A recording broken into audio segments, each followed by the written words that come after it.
La reunión de Ginebra, es una reunión normal que periódicamente tienen los sionistas. La única diferencia hay es que los protocolos, o sea, las actas de los otros congresos, nadie las tiene, nadie las conoce. Yo siempre he dicho que a mí me encantaría tener los protocolos de los años desde el 96 hasta el 2016.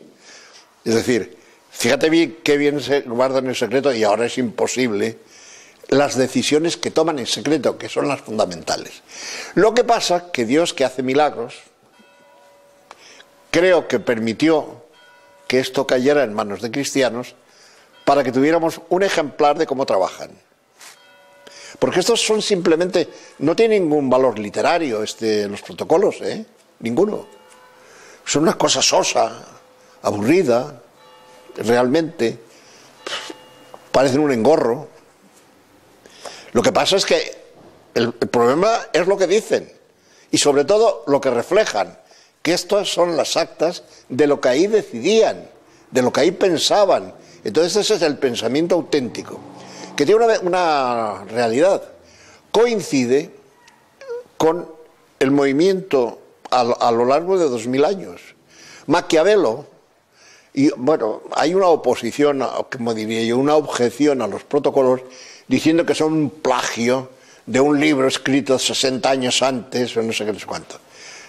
Y yo digo, no es que fuera plagiado, es que bebían en el mismo manantial, en el mismo, la misma source, o sea, la misma corriente de aire, ¿no?, de agua, que se transmite a lo largo de los siglos. Y eso es el secreto y lo conocen ellos. Entonces tienen unos principios que aplican. Y claro, yo me imagino cómo están estudiados los protocolos de los últimos 10 años, con toda la tecnología que hay, cómo se controla en Internet, cómo se controla en los medios audiovisuales. A mí me asusta. Y a mí además me asusta tanto porque, por ejemplo, en el Apocalipsis hay una frase famosa que dice: tendrán la señal y no comerán el que no la lleve. Entonces no se entendía nada, pero hoy sí se entiende. Y sí se entiende, y lo he explicado en una charla.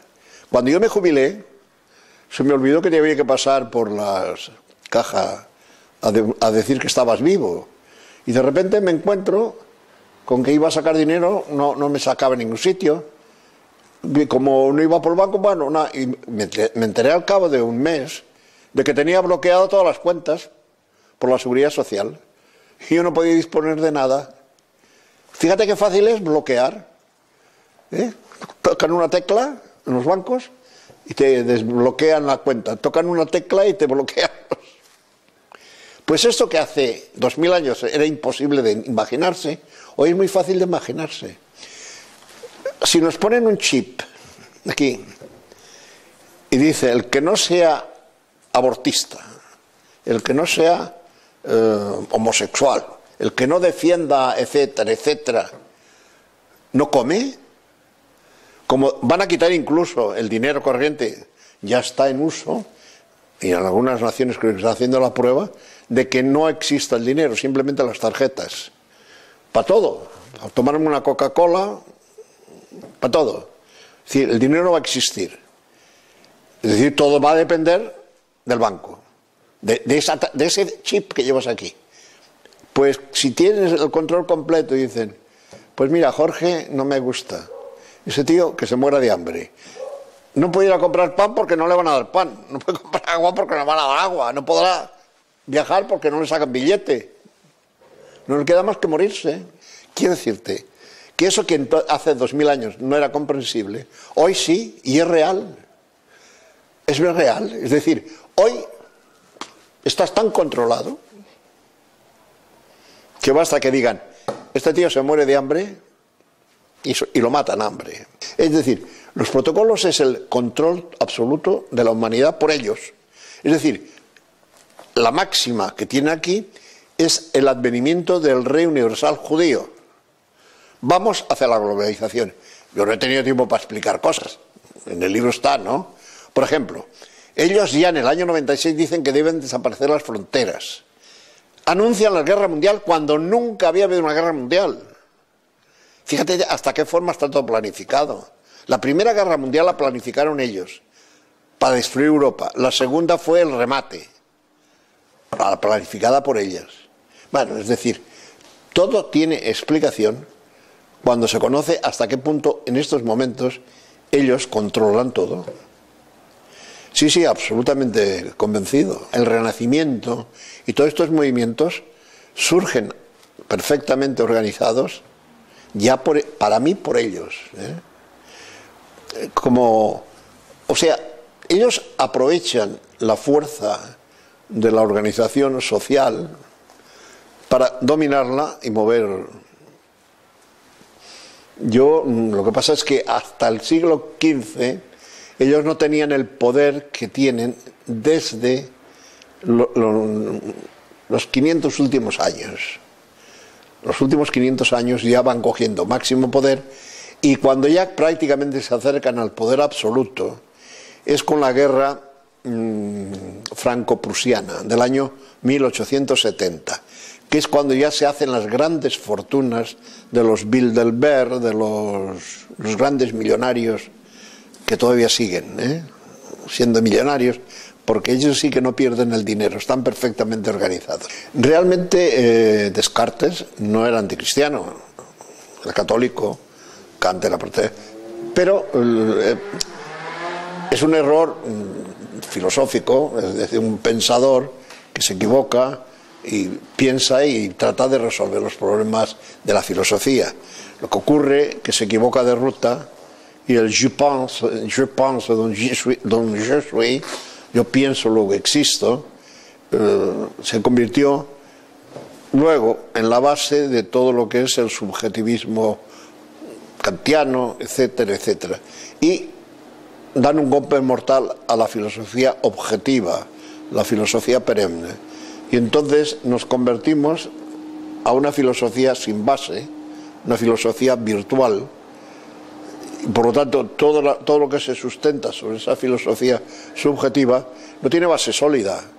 Y por eso hemos llegado a las aberraciones del siglo XX, a todos los ismos, ¿no? ¿Por qué? Eso no habría sido posible nunca con una filosofía objetiva. La filosofía francesa, de francesa no tiene nada. Ojo.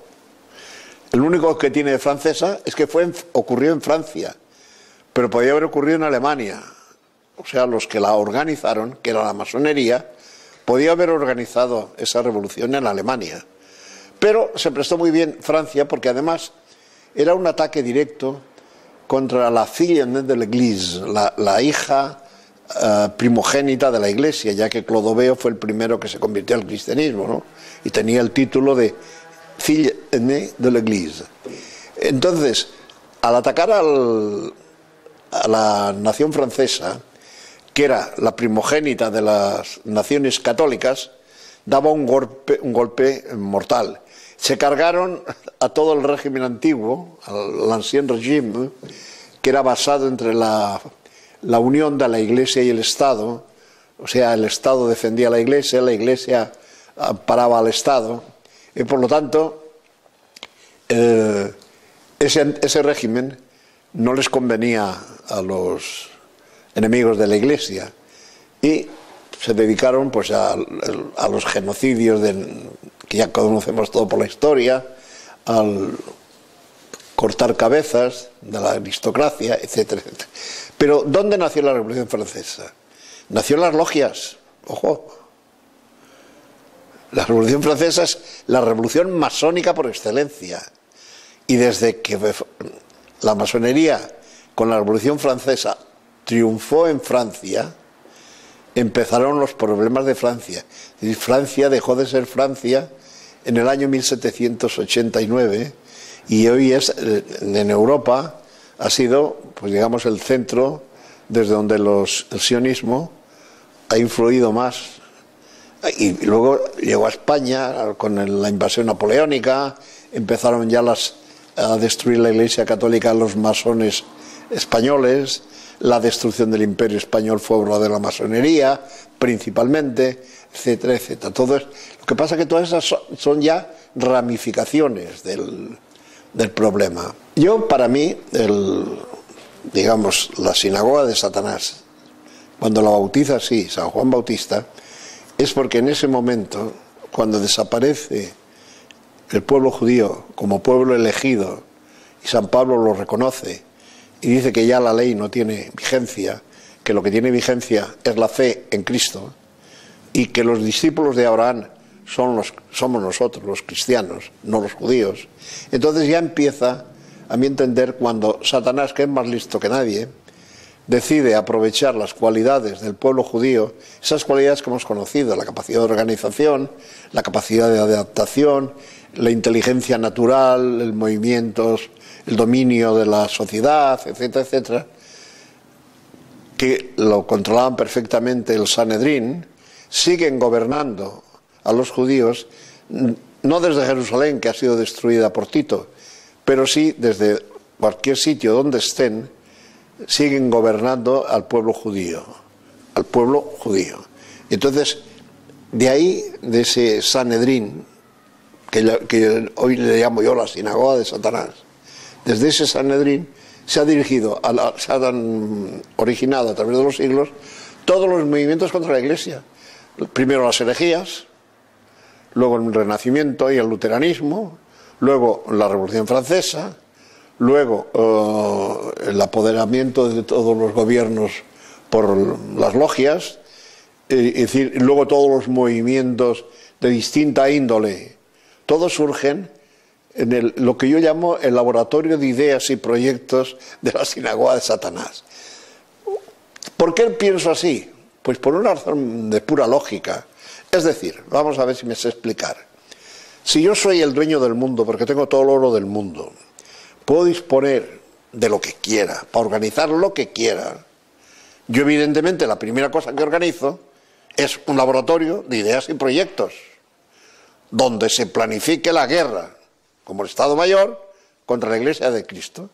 Entonces, es decir, ¿qué es lo que sostiene al catolicismo? Al catolicismo le aguanta su sentido jerárquico, su disciplina, etcétera, etcétera, su formación en los seminarios, su formación en los colegios católicos, etcétera. Pues vamos a destruir todo eso. Vamos a destruir los seminarios, vamos a destruir la idea jerárquica, etcétera, etcétera. Y ahí se estudian todos. Entonces, todos esos movimientos que parecen absurdos, que surgen aquí, que no tienen pies ni cabeza, esos bailes raros, que son antinaturales, pues es un estudio psicológico de la juventud de hoy, perfectamente planificado en ese laboratorio. Pero vamos, yo estoy absolutamente seguro, porque yo lo habría hecho. He usado en mis conferencias el famoso argumento de Pío IX cuando proclamó la Inmaculada Concepción. En última instancia, después de haber analizado todas las razones por las cuales la Virgen tenía que ser inmaculada, etcétera, etcétera, él lo resumió todo en una frase: Dios lo podía hacer, lo quería hacer, luego lo hizo. Pues ese argumento lo uso yo para decir, yo tengo todo el poder del mundo, puedo hacer un laboratorio de ideas y proyectos que acabe con la Iglesia Católica. Como lo puedo hacer y lo quiero hacer, lo hago. Yo estoy absolutamente seguro de que el sionismo tiene un equipo genial, donde tiene gente perfectamente preparada y prodigiosamente preparada, donde se estudian todos los proyectos. Por ejemplo, el asesinato de Carrero Blanco, ¿lo hizo la ETA? No, hombre, no. Eso está planeado en el laboratorio de ideas de la sinagoga de Satanás. Y además tiene un símbolo, un signo siempre, que es que nunca se logra descifrar. El expediente del asesinato de Carrero Blanco se ha perdido. Cuando asesinaron a Carrero Blanco había policías que habían avisado ya de que estaban pasando cosas raras. Y en el gobierno de Franco nadie hizo caso. Son datos ciertos. Es decir, la ETA son peleles al servicio de los demás, que hacen el trabajo sucio aparente, no el de organización. Se lo dan hecho. ¿Cómo se puede explicar que hagan un túnel en Madrid en el centro de Madrid sin que se entere nadie, junto a la embajada americana, etc. O sea, que realmente, una de las cosas que yo estoy absolutamente seguro es de que todo, el programa, por ejemplo, yo cuando digo que vamos a tener el gobierno más nefasto para España ahora, es porque ese gobierno ya tiene preparado. A mí cuando me dijeron que Pablo Iglesias había sacado 1.800.000 simplemente al cabo de 2 meses de haberlo fundado, yo por lógica pura digo, eso es imposible. Oh, ha sacado, digo sí, que ha sacado 1.800.000 votos, no hay quien lo dude. Pero lo que sí dudo yo, y estoy absolutamente seguro que no es así, es que no está preparado en 2 meses. Efectivamente, que luego se ha descubierto que llevaban 10 años organizándolo. Claro, yo que sé de organización, porque he organizado todo, desde el cincuentenario de Roca hasta Fuerza Nueva, campos, equipos de fútbol, cineforums, y que sé lo que cuesta organizar. A mí me vienen con el cuento de que se puede organizar en 2 meses una forma que en 2 meses sacas 1.800.000. Vamos, eso es de tontos. El creerlo es insultante. Digo, eso es tonto. Es de tontos. Es decir, hay cosas que... Mire, hablando de fútbol, cuando me enteré yo de que Neymar, ahora que estamos de moda de Neymar, había costado 57 millones, y yo le dije a la gente, digo, mira, yo no sé si ha costado 57 millones, pero eso es una mentira como una catedral. O sea, ¿por qué? Es que tiene mucho cariño a Barcelona. Digo, por mucho cariño que tenga el Barcelona, el representante de Neymar, los que tienen derechos sobre Neymar, ¿van a tirar 100 millones? Hombre, ¿por qué lo dices? Porque Florentino, que es un señor que mundialmente es conocido por su capacidad de gestión y que tiene una de las empresas más importantes del mundo y que sabe lo que es dirigir empresas, dijo, cuando fue a contratar a Neymar, a mí me cuesta 150 millones y yo no estoy dispuesto a gastar 150 millones. O sea, que a Florentino le ha costado 150 millones y al Barça 50. No. Pues yo dije, bueno, pues este argumento que usé yo el primer día que lo firmaron, ahora lo está usando todo el mundo, pero es de pura lógica. Es decir, es de sentido común. Hay cosas que no tienen explicación si la lógica es la lógica. Es decir, la historia está perfectamente marcada por el predominio de la sinagoga de Satanás, o la ciudad de Dios, o la ciudad de la tierra, ¿no? Empieza la evangelización del mundo y empieza a mejorar el mundo donde entra el evangelio, Europa. Ellos se mueven y vienen las persecuciones para acabar con los cristianos, pero tiene el efecto contrario, es decir, la sangre de los cristianos, la sangre de los mártires es semilla de cristianos. Llega un momento, 300 años, en que por fin viene el famoso Edicto de Milán, en que se convierte Constantino al catolicismo. Viene la libertad de la Iglesia, le da facilidades a la Iglesia con el poder que tiene de la verdad, organiza un mundo maravilloso que los enemigos de Cristo llaman la edad oscurantista, cuando es la más brillante. Es decir, no ha habido época más brillante que la Edad Media. No tenían los medios materiales que tenemos nosotros, pero lo que queda indica que fue una edad, las catedrales hablan por sí solas. Hubo una paz tremenda y progresaron las ciencias, la teología. Luego lo que ocurre es que viene inmediatamente las ciudades de la tierra, la ciudad de Satán, contraataca con el Renacimiento. El Renacimiento es la vuelta hacia el paganismo. Esa es la realidad. O sea, son volver a las ideas paganas. De la pintura griega, cristiana a la pintura renacentista, aunque fuera la Iglesia Católica la primera promotora, evidentemente lo humano pasa por encima de lo divino. O sea, la edad moderna es realmente un paso atrás en el cristianismo. Luego viene, después de eso, ya vamos... O sea, tuvimos un milenio de cristianismo y luego viene un milenio de descenso. Del modernismo, de la Edad Media para acá, salvo la obra de España,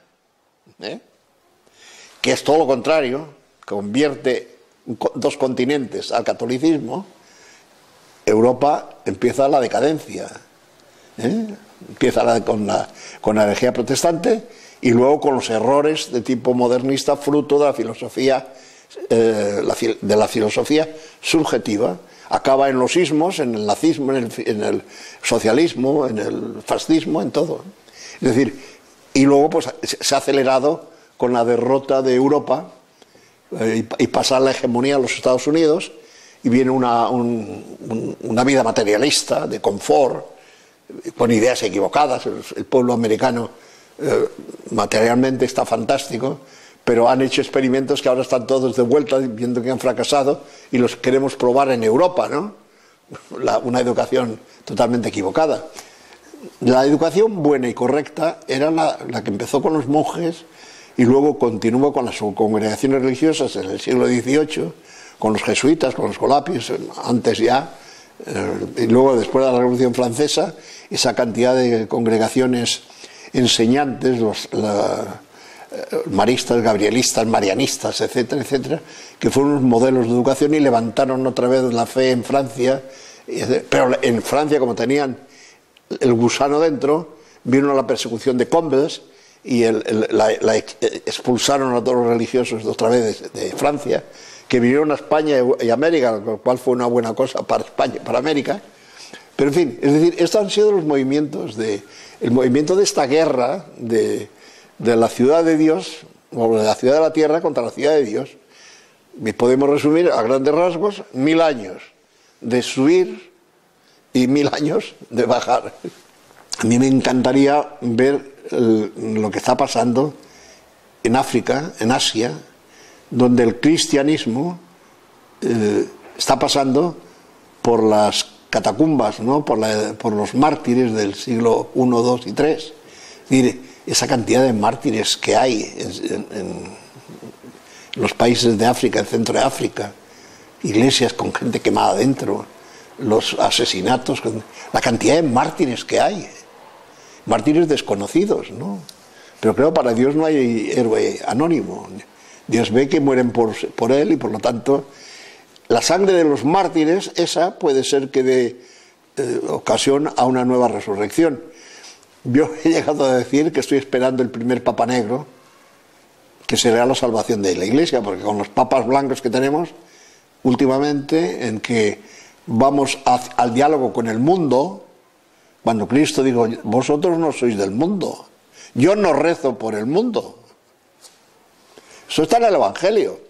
Vosotros no sois del mundo. Y ahora todo se reduce a vamos a dialogar con el mundo, porque claro, el mundo... Pero ¿qué misión? Los sacerdotes lo que tienen que hacer es confesionario, sacramentos. En la iglesia, aquí en Gabá, lo primero que hicieron en el año 65, 66, fue cerrar los bancos. Y yo me arrodillo desde entonces, llevo 40 años arrodillándome en el suelo porque no hay bancos, no hay reclinatorios, entonces me tengo que arrodillar en el suelo. Es decir, todo el mundo de pie. Y yo escribí un artículo famoso que se llama "Los pingüinos van a misa", porque yo cuando veo una misa nueva tengo la sensación de que estoy en el Polo Norte con los pingüinos, todos los pingüinos mirando así, ¿no?, al sol. Claro, la postura del hombre es de rodillas ante Dios. Que somos iguales a Dios para estar siempre ahí con la nariz levantada, como los pingüinos. Yo le llamo la misa de los pingüinos. Está escrito por ahí, está repartido, algunos lo han recopiado. Es la verdad. Hoy la verdad no se atreve nadie a decirla, pero esa es la realidad. Es una pena, no hay nadie en los confesionarios. ¿Cuándo te confiesas? ¿Cómo te confiesas? ¿Con quién te confiesas? Han vaciado los seminarios, las iglesias están vacías, unos cuantos viejos que vamos a misa y nada más. O sea, el porvenir, la floración de una iglesia católica otros 1000 años, yo no la veo por ninguna parte. La primavera de la iglesia que anunció Juan XXIII está más lejos que nunca. Dios puede hacer milagros. Y lo que es cierto es que la palabra de Cristo se cumplirá, ¿no? Y el Apocalipsis lo dice bien claro. La victoria final es nuestra. Yo vivo muy tranquilo porque Yo quisiera que yo no voy a tener ninguna tumba porque soy muerto de hambre, pero si yo tuviera tumba y pudiera, diría lo que decía San Pablo: he combatido el buen combate, he resistido hasta el final, he guardado la fe. Es que es lo único que nos queda, ¿no? Pero esperanza y ilusión por lo que va a hacer la Iglesia tal como la vamos viendo, donde no vas a las iglesias. Pero escuchad lo que dicen los curas en los sermones de hoy. Yo voy mucho a las misas siempre que puedo, ahora ya no, porque no tengo tiempo bueno, porque no tengo tiempo, porque ya se me hace pesado ir a Barcelona a las misas de los de Lefebvre. Pero tú oyes un sermón de un cura de Lefebvre y tiene sustancia, y tiene doctrina, y tiene evangelio. Yo iba a Francia a hacer los ejercicios espirituales de San Ignacio porque tenían sustancia.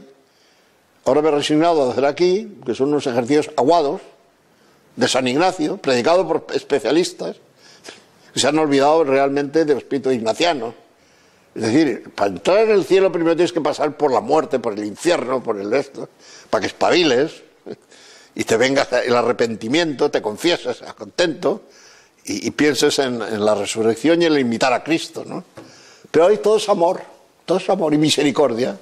Los que tienen la jerarquía tengan la mentalización de que lo que hizo Pío XI, la Acción Católica, organizar a los obreros, los propagandistas católicos, o sea, organizaciones católicas. Hoy no, son organizaciones ecuménicas. Yo cuando veo esas congregaciones, yo no acabo de digerirlas. La famosa San Egidio. Bueno, yo me llamo Gil. Gil también es Egidio. Yo me podía afirmar Egidio, ¿no? Egidio y Gil es lo mismo que Santiago y Jaime, etcétera, etcétera. Bueno, pues es la congregación de San Egidio. Todos sus misterios que se dedican a dialogar con el mundo. ¿Y qué? ¿Dialogan con el mundo y qué? Se llenan las iglesias de gente que va a comulgar, pero previamente se ha confesado y ha borrado los pecados mortales. Yo he dicho más de una vez que considero que la misa del domingo, o que los domingos teníamos que cambiar el nombre, en vez de llamarle domingo, que en latín viene a decir Día del Señor, le llamamos Satán Domingo, o como sea, el día de Satanás, el día de los sacrilegios. A rejuntados que comulgan, gente que se va de juerga, que van a comulgar, supongo que no tiene el pecado, los pecados no tienen ya que confesarse. Esa es la realidad. Pesimismo, claro. Realismo, más bien, yo lo que veo es así. Lee tú el Evangelio y te dice: id y predicad. O sea, enseñad, id y enseñad. La Iglesia no tiene que dialogar para buscar la verdad. No, la verdad la tiene la Iglesia entera, que además no se puede cambiar, porque la verdad Cristo la trajo entera. Desde Cristo para acá no hay nada que añadir a la verdad, ni nada que añadir a la fe. Por lo tanto, ¿para qué voy a dialogar? Yo lo que tengo, la misión y obligación es enseñar. ¿Ya está? Y la misión de la Iglesia es enseñar, no dialogar. La verdad no tiene derechos frente a... el error no tiene derechos frente a la verdad. Lo único que tiene derecho es la verdad. El error no tiene derecho, ninguno, absoluto. Claro, esto es más claro que el agua. La mentira no tiene derechos. Claro, entonces, eso es que hemos roto la lógica. Hoy lógica no se estudia. Yo he sido profesor de matemáticas y de lógica y de filosofía. O sea, lo que he hecho en mi vida ha sido enseñar filosofía, lógica y matemáticas. Por lo tanto, lo que me preocupa a mí es precisamente eso, que se conozca la verdad científica, la verdad religiosa, la verdad política, porque la verdad es lo único que tiene derechos. Eso que, fíjate, es impresionante que te digan: somos invencibles porque somos invisibles. ¿Pero tú sabes lo que significa eso? Es la clave de su éxito. Están perfectamente organizados y tú no sabes quién manda, en absoluto. Lo único que sabes, fíjate tú, pero vosotros no estáis en el ajo. Cuando se van de un sitio a otro los de la los círculos Bilderberg o la B'nai B'rith, etc., llevan tal seguridad que ni el Papa ni el presidente de los Estados Unidos tiene tal. Hace poco hubo un congreso de Bilderberg en Sitges.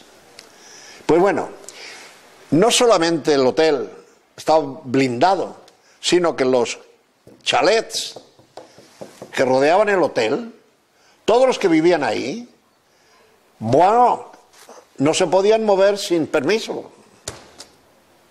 Fíjate tú, círculos Bilderberg.